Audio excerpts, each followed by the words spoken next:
আসসালামু আলাইকুম। কেমন আছেন আপনারা? আলহামদুলিল্লাহ, আপনাদের সকলের দোয়ায় ভালো আছি। রমজান মোবারক। তাই আমার ভিডিওটা যার সামনেই যাবে কথাগুলো শুনবেন।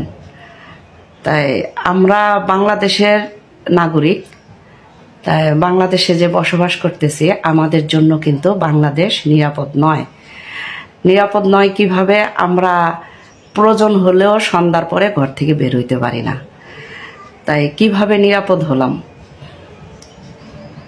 নাম তার আসিয়া, 8 বছর বয়স, মাগুরার মেয়ে, এক শিশু বাচ্চা। বাবার কাছ থেকে যেহেতু রেহাই পায় নাই, বোনের জামার কাছ থেকে যেহেতু রেহাই পায় নাই, তাহলে এই বাংলাদেশে কোথায় আমাদের জন্য নিরাপদ? বোনের শ্বশুর মানে আমার বাবা, বাবার কাছ থেকে একটা যদি রেহাই না পায় তাহলে আমরা কোথায় পাবো এই রেহাই? আমরা তো কোথাও থেকে নিরাপদ না। আর মেয়ে বাচ্চা, যাদেরই মেয়ে বাচ্চা আছে, বাবাকেও বিশ্বাস করবেন না। আপনাদের কাছে আমার 2 হাত জোর। আজ এই এই বাজারে পিতাও সন্তানকে ধর্ষণ করতেছে। কিভাবে ধর্ষণ করতেছে আমি বলে দিচ্ছি। আমার কথাগুলো আপনাদের মাঝে যখন ভিডিওটা যাবে মনোযোগ দিয়ে শুনবেন প্লিজ। বাবায় ঘুমের ওষুধ এনে স্পিরিটের মধ্যে দিয়ে বাচ্চাকে খাওয়াচ্ছে। বাচ্চার বয়সও কিন্তু কম হয় নাই, 13 বছর, 14 বছর, 15 বছর বয়স। সেই মেয়েকে ঘুমের ওষুধ দিয়ে, স্পিরিটের মধ্যে ঘুমের ওষুধ দিয়ে বাবা বা মেয়েকে এনে বলে যে স্পিরিটটা খেয়ে নে। দুধের মধ্যে দিয়ে খাওয়াচ্ছে। খাওয়াইয়া সে নিজের ইমেজ নষ্ট করতেছে, আনন্দ করতেছে। কেন এগুলো আমাদের কি দেশের নিরাপদ নাই? আমরা নারী বলে কি এতই পাপী বান্দা যে আমরা নিরাপদ স্থানে বসবাস করতে পারতেছি না? কাকে বিশ্বাস করব বলেন? জন্মদাতা পিতাও সন্তানকে ধর্ষণ করতেছে, বোনের শ্বশুর সন্তানকে ধর্ষণ করতেছে। কেন এত শরীরে কিসের জন্য? এখন সাবেক প্রধানমন্ত্রী শেখ হাসিনা ছিলেন, সে কি এত দেশের জন্য উন্নয়ন করছেন? সে কি পারতেন না এই জিনিসটা দমন করতে? অবশ্যই পারতেন। যদি 8-10টা আসামি এইভাবে একদম রাস্তায় ওপেনে ফেলে 2 খণ্ড করে দিত, তাহলে কিন্তু এই অপরাধে আর কেউ যেত না, যে অপরাধ করলে আমাদের বাঁচতে আর পারবো না। তাহলে এই আইনটা তো করা প্রধানমন্ত্রী, সাবেক প্রধানমন্ত্রী শেখ হাসিনার উচিত ছিল করা, যে আমরা নারীরা আমরা কোথাও নিরাপদ পাচ্ছি না। আমাদের ইমার্জেন্সি প্রয়োজন হইলেও আমরা সন্ধ্যার পরে বের হতে পারি না, শুধু একমাত্র এইগুলার কারণেই।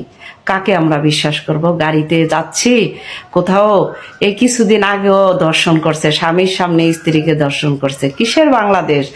বাংলাদেশ একটা নোংরা জায়গা হয়ে গেছে। আবার রোজা, রমজানের দিন, প্রথম রোজা 10 দিন হইল আপনার তরমুজ, খেজুর আর লেবু ব্যবসায়ীদের জন্য, আর দ্বিতীয় 10 দিন হলো আপনার কাপড় ব্যবসায়ীদের জন্য, আর তৃতীয় 10 দিন হলো পরিবহন ব্যবসায়ীদের জন্য। আমাদের সাধারণ গরিব মানুষের জন্য, আমাদের জন্য রমজান নয়। তাইলে কি বাংলাদেশে আমরা বসবাস করতেছি? বাংলাদেশ তো এমনি গরিব কান্ট্রি, তারপরেও দেখেন, তারপরেও আমরা ভালো আছি, ভালোভাবে চলার চেষ্টা করি। কিন্তু আমাদের জন্য তো দেশ নিরাপদ নয়। বাংলাদেশটা আমাদের জন্য, নারীদের জন্য নিরাপদ নয়। নারীদের জন্য আপনারা কি সবাই প্রতিহত করতে পারেন না? আমরা সবাই রমজানের পরে রাস্তায় নেমে যাই এই আইন করার জন্য। কিভাবে তাকে এখন বাবা ছেলেকে ওই বাচ্চার মার সামনে, বাবার সামনে যদি বাচ্চাটাকে যদি আল্লাহ বাঁচায় রাখে, মনে হয় না বাঁচবে, যে মারা গেছে নাকি তাও আমি জানি না, ওদের সামনে ওই বাপ বেটাকে, 2 জনকে যেইভাবে মেয়েটাকে ধর্ষণ করছে, ওদের 2 বাপ বেটাকে সেই রকম থেরাপি দিয়ে জাগাত শেষ করা উচিত। তাহলে মনে হয় সামনের আর এই ধরনের অপরাধ হবে না কখনো। তাই সবাই বাচ্চাটার জন্য দোয়া করবেন। আমাদের নারীদের জন্য নিরাপদ নয়। আর তোমরা নারীরা কেউ ডাকলেও যাবা না। কিসের আত্মীয় স্বজন? ছোট মেয়ে বাচ্চা কখনো নিজের কাছ থেকে ছাড়বেন না। আমারও কিন্তু মেয়ে আছে, আমি আঁচলের গিট্টু দিয়া সবসময় পালছি। তাই মেয়ে বাচ্চা কখনো কাউকে বিশ্বাস করবেন না। নিজের ভাইয়ের কাছেও দিবেন না, মামাতো ভাই, চাচাতো ভাই, ফুফাতো ভাই, নিজের বাচ্চার বাবার কাছেও রেখে যাবেন না, নিরাপদ নয়।